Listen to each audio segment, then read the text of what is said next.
What everyone gets wrong about INFPs. Number 1. They are lost in their own worlds. The stereotype of INFPs is someone who is out of touch with the so-called real world. This, in part, is a product of them having extroverted sensing as a blind spot function. That does make sense, however. INFPs are immensely perceptive people, especially about people. I must say personally, I don't think I've ever met an INFP who I would describe as oblivious. Quirky, eccentric, unusual, yes, but out of touch or detached, not really.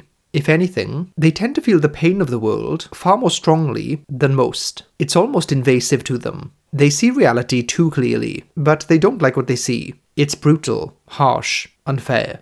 So, they choose to create their own worlds to inhabit, if for no other reason than occasional refuge. But they are not lost there. They know exactly where they are, and why they are there.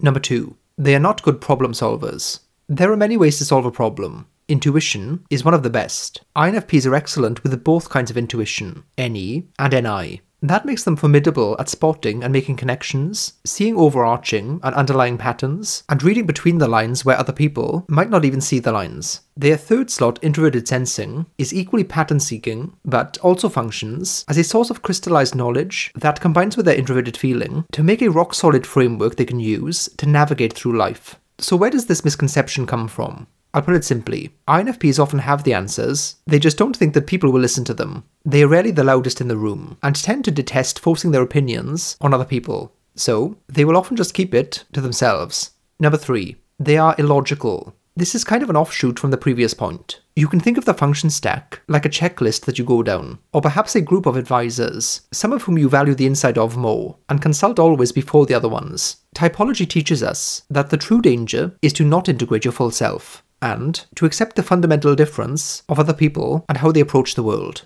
INFPs use their values, their emotions, if you like, to inform their logic. They consult that advisor or check that FI box first. That makes their TE logic much more powerful. It's simply the case of the order or priority, so they might get to it slower. And for many things, FI won't even be a factor. For those things, INFPs will be as logical as any type. If you're an INFP, then summon your logic and subscribe. Also, please join us on the Love Who Discord server. The link for that is down below.